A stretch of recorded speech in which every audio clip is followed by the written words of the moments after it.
Voilà donc qui rassure. Et pour parler justement de ce coronaton, nous recevons le président de la commission communication. Une fois de plus, bonsoir. Bonsoir madame. Honoré Tamboura. Oui. On va justement parler de cette organisation du coronaton. Où en êtes-vous depuis le 9 avril Le 9 dernier. avril. Voilà. Bien, merci. Mais permettez-moi avant d'en venir à votre question, de remercier la RTB de nous recevoir à cette édition, à son édition de ce soir.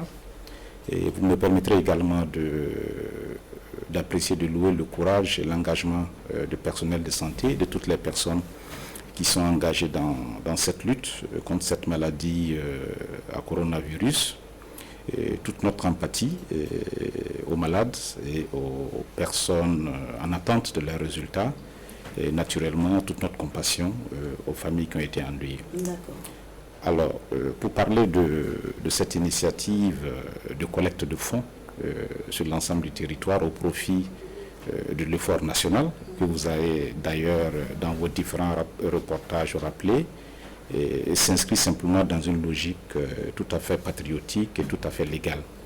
Il fait un peu plus d'un mois et demi que nous engageons cette lutte. L'Assemblée nationale, vous le savez très bien, au-delà de ses attributions législatives, a aussi un mandat de représentant de la nation, article 85 de la Constitution pour ceux qui ne le savent pas. Nous avons un mandat de représenter la nation. Donc on ne peut pas être un reste de l'effort national de mobilisation, non seulement de ressources, mais de mobilisation sociale pour vaincre cette maladie. Justifier un peu les critiques à l'endroit de... Je ne justifie pas, je fais une explication parce qu'il est possible que les téléspectateurs ou les populations effectivement se posent des questions. Et donc dans mon exposé, c'est de rappeler que c'est un mandat de représentation nationale. De toutes les façons, les députés ont l'habitude, au-delà de voter la loi, de voter le budget ou de consentir l'impôt, d'avoir des activités de représentation. Alors cette initiative vise à porter notre effort aussi à l'effort collectif. Mais nous l'avons conçu avec des partenaires qui sont les organisations professionnelles de santé, parce que vous voyez que c'est elles qui sont aussi engagées dans le front, avec les organisations professionnelles de la communication et du secteur des médias, parce que c'est une maladie qui peut être vaincue essentiellement aussi par la communication et la sensibilisation. Et vous nous avez montré tout à l'heure, je suis heureux d'entendre le contrôleur général, parce que l'une des caractéristiques de cette opération, c'est que nous avons veillé à ce qu'il y ait de la transparence, et nous avons sollicité la SELC et le RENLAC afin de nous assurer un contrôle a posteriori parce qu'il s'agit de collecter des fonds. L'autre, je voudrais ajouter une caractéristique assez intéressante et assez innovante, c'est le caractère populaire. Vous voyez, depuis lors, les dons tels qu'ils se font ne permettent pas aux citoyens quelconque qui a 100 francs, qui a 1000 francs et qui a entendu parler de cette maladie, qui a entendu parler des efforts que les uns et les autres font, puisse contribuer.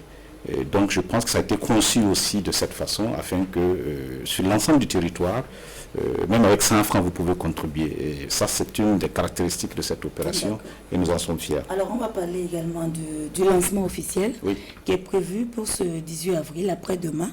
À quoi est-ce qu'il faudrait s'attendre au cours de cette soirée? Alors, je vais rectifier. Le lancement a eu lieu le 9 avril, au cours de la conférence de presse. Ce qui se passe ce samedi 18 avril, c'est la soirée Coronaton dans un projet de téléthon classique que vous connaissez. Et c'est un rendez-vous de communion avec l'ensemble du peuple, parce qu'il s'agit d'une émission qui va durer un peu plus de 3 heures, et qui est portée par la RTB et l'ensemble des télévisions et des radios de notre pays. Donc à ce moment précis, vous avez un rendez-vous de millions de Burkinabés, où qu'ils se trouvent, sur la réalité de la maladie, sur les efforts qui sont faits contre la maladie. Et c'est un moment de communion et de partage de solidarité. Et c'est pourquoi que cette soirée du samedi est tout à fait importante. Et nous sommes tout à l'aise pour encourager en tout cas les populations. Il n'y a pas de petite contribution. D'ailleurs, nous avons commencé à enregistrer des dons de 100 francs, de 1000 francs, via les paiements mobiles. D'accord. Alors, on va aussi parler de la suite du processus après le 18 avril. À quoi est-ce qu'il faudrait s'attendre? Alors, l'opération, c'est une opération de collecte, comme je l'ai dit. Elle a commencé le 9 avril.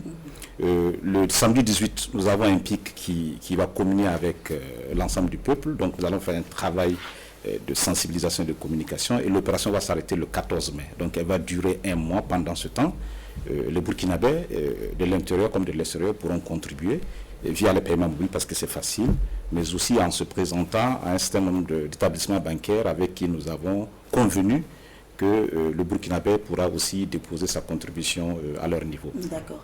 Alors, merci, honorable Séné Tamboura, d'être venu sur ce plateau. C'est moi qui vous remercie. Nous parler justement du coronaton qui va connaître son pic le 18 avril après-demain. Absolument. Voilà.